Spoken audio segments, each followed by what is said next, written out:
Hello everyone, myself CA Kajal Teroliya, welcome to our YouTube channel. हमारा आज का जो डिस्कशन है वो अगेन किस पे है, एमसीक्यूज ऑन बिजनेस मैनेजमेंट पे।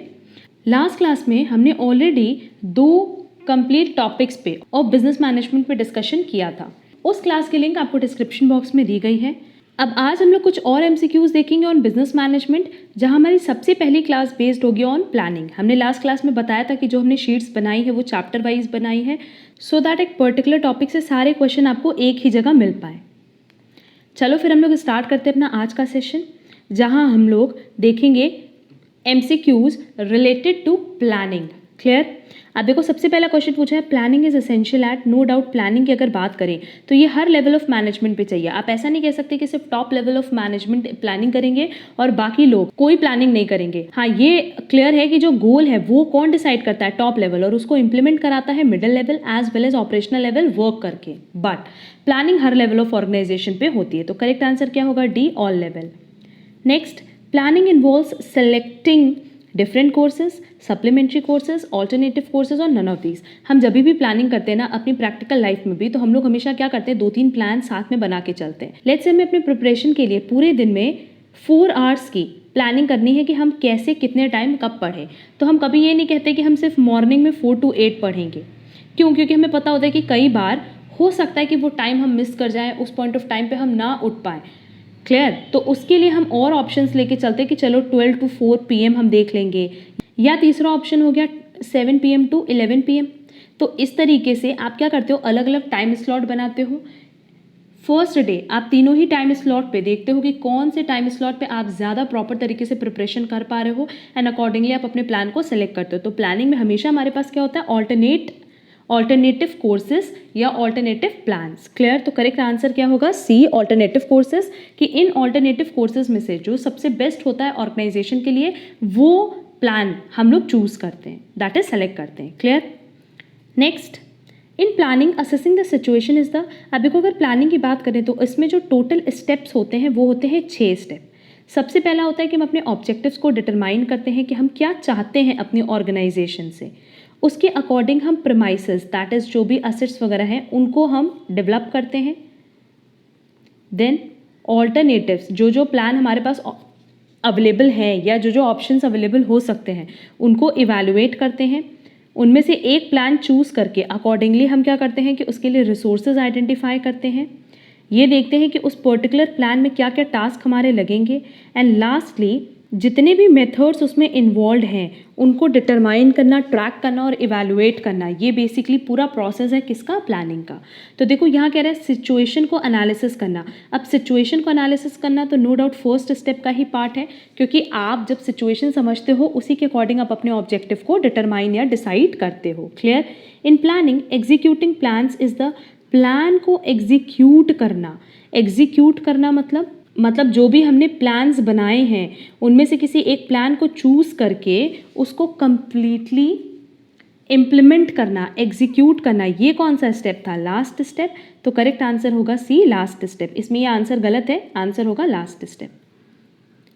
Next, planning is job oriented, man oriented, goal oriented, none of these. No doubt goal oriented, क्योंकि यहाँ पे हमारा ऑब्जेक्टिव फिक्स होता है और हम उसी को अचीव करने की बात करते हैं। Next, planning is again primary function. ये सारे क्वेश्चंस हम उम्मीद करें कि आपको आते हैं, इसीलिए हम इस पर ज़्यादा डिस्कशन नहीं कर रहे हैं। Planning is backward looking, forward looking, both A and B, none of these. Forward looking, planning में हम हमेशा क्या करते हैं? आगे की बात करते हैं। जैसे फिर इन केस मान लो हमने प्लान ए बनाया एंड वो बीच में ही कहीं ब्रेक हो गया, तो हम वहाँ पीछे नहीं जाते वापस, हम क्या करते हैं, यहीं से आगे कंटिन्यू करने की कोशिश करते हैं। तो ये हमेशा क्या होगा? Forward looking. Next, planning is directed towards production, productivity, efficiency, none of these. हमेशा याद रखना कि प्लानिंग हम करते हैं एफिशिएंसी के लिए, क्योंकि हम जितने ज़्यादा एफिशिएंट होंगे हम उतने ही ज़्यादा प्रोडक्टिव होंगे। तो करेक्ट आंसर होगा C. Next, MBO, that is management by objectives. Emphasis मतलब इसका फोकस किस पे होता है? इनका फोकस बेसिकली होता है पार्टिसिपेटिव डिसीजन मेकिंग पे। तो करेक्ट आंसर होगा B, participative decision making. Clear? यहाँ पे हमारे प्लानिंग के क्वेश्चंस खत्म होते हैं और अब हम लोग चलेंगे अपनी नेक्स्ट शीट पे, जहाँ देखो हमने क्वेश्चंस लिए हैं मैनेजमेंट बाय ऑब्जेक्टिव से रिलेटेड। तो प्लानिंग हमने डिस्कस कर लिया और अब मैनेजमेंट बाय ऑब्जेक्टिव्स पे डिस्कशन करेंगे, क्योंकि इस एक टॉपिक से ना एग्जाम में बहुत सारे क्वेश्चंस कवर करता है। अब देखो कुछ क्वेश्चंस यहाँ लर्न करने वाले हैं, तो वो साथ ही साथ आप लर्न कर लेना। The term management by objectives is used at least in 3 senses. The concept of management by objectives was given by Peter Drucker. ये बहुत इंपॉर्टेंट क्वेश्चन है जो कि एग्जाम में कई बार पूछा है। Next, management by objective involves. अच्छा एक बार देखो, management by objectives that is MBO होता क्या है? ये एक स्ट्रैटेजिक बिजनेस मॉडल है जिसको सिर्फ इसलिए बनाया जाता है सो दैट हम ऑर्गेनाइजेशन की परफॉर्मेंस को इम्प्रूव कर पाए। क्लियर? ये एक तरह की स्ट्रैटेजी है जो कि क्लियरली डिफाइन करती है कि हमारे ऑर्गेनाइजेशन का क्या ऑब्जेक्टिव्स हैं एंड उस ऑब्जेक्टिव पे जितने भी हमारे मैनेजमेंट हैं और जो भी एम्प्लॉयज़ हैं वो सब के सब अग्री करते हैं कि हाँ हमें इसको फुलफिल करना है। क्लियर? तो अगर मैनेजमेंट बाय ऑब्जेक्टिव की बात करें तो ओवरऑल इनकी ड्यूटी क्या होती है या इनका मोटिव क्या होता है, एम क्या होता है कि सिर्फ ऑर्गेनाइजेशन की जो परफॉर्मेंस है उस पर फोकस करें एंड उसको इम्प्रूव करें। क्लियर? तो देखेंगे लिखा है कि management by objective involves team efforts by the subordinates to achieve organisational objectives, efforts by the top executives, effort by the middle level managers, effort by the lower level subordinates. नहीं, सारे subordinates मिल करके, क्योंकि अभी हमने बताया ना कि जितने भी मैनेजमेंट के पार्ट हैं एंड एम्प्लॉयज़ हैं सब मिल करके ऑर्गेनाइजेशनल गोल को अचीव करने की ट्राई करते हैं। तो करेक्ट आंसर क्या होगा? A. Management by objective only leads to better management. Correct answer होगा A. Next, success of management by objective programme depends upon, but obvious ये एक स्ट्रैटेजी है, तो अगर आप स्ट्रैटेजी के लिए जितनी अच्छी प्लानिंग रखो और जितना अच्छा कंट्रोल मैकेनिज्म रखो उसको फुलफिल करना उतना ही ईजी होगा। तो करेक्ट आंसर होगा D. In MBO programme diagnosis is the, अगर हम MBO की बात करें ना that is management by objectives की, तो इसमें ओवरऑल हम 5 स्टेप्स फॉलो करते हैं और वो 5 स्टेप्स कौन कौन से हैं वो देख लेते हैं, क्योंकि एग्जाम में इनमें से कोई से भी स्टेप पूछ सकते हैं। जो ओवरऑल स्टेप है मैनेजमेंट बाय ऑब्जेक्टिव में वो ये है कि सबसे पहले हम एक अचीवेबल गोल्स, जो मतलब पॉसिबल है अचीव करना, उस गोल को डिसाइड करते हैं और ये गोल हम हमेशा ऑर्गेनाइजेशन के मिशन को ध्यान में रखते हुए डिसाइड करते हैं। देन हम एम्प्लॉयज़ को बोलते हैं कि आप इस पर्टिकुलर ऑब्जेक्टिव के साथ खुद को अलाइन कर लीजिए, सेट कर लीजिए। देन हम एम्प्लॉयज़ को अलाउ करते हैं कि आप इन ऑब्जेक्टिव्स को अचीव करने के लिए अपने अकॉर्डिंग प्लान करिए। देन प्लानिंग के बाद आप उसी के अकॉर्डिंग प्रोग्रेस करिए सो दैट आप उस ऑर्गेनाइजेशन के ऑब्जेक्टिव्स को अचीव कर पाएँ। एंड लास्ट स्टेप में हम ये इवैल्यूएट करते हैं कि एम्प्लॉयज़ ने कितना अच्छा काम किया है एंड अकॉर्डिंगली उनको रिवॉर्ड प्रोवाइड करते हैं। क्लियर? तो प्रोग्राम की डायग्नोसिस तो सबसे पहले स्टेप पे है ना, सबसे पहले स्टेप पे ही तो आप ये डिसाइड करते हो कि क्या अचीवेबल गोल्स होगा। Clear?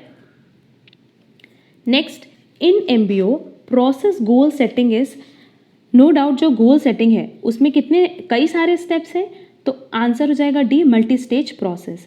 MBO process is no doubt time consuming, क्योंकि पहले आप गोल डिसाइड करोगे, फिर एम्प्लॉयज़ को बोलोगे कि उनके अकॉर्डिंग वो खुद को सेट करें एंड सो ऑन, तो इसमें बहुत टाइम लग जाएगा।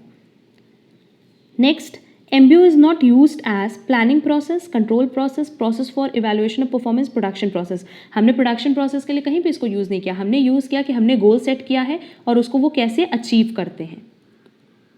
Next, in management by objectives programme performance appraisals done at once at all, twice, thrice, continuously. आपको प्रोग्राम की जो परफॉर्मेंस अप्रेजल है, मतलब जो आपको रिवॉर्ड देना है और एम्प्लॉयज़ ने कितना अच्छा काम किया है, ये कंटिन्यूसली लगातार आपको देखना होगा, प्रेस करना होगा। क्लियर? तभी आपके एम्प्लॉयज़ इक्वली पार्टिसिपेट कर पाएंगे। क्लियर?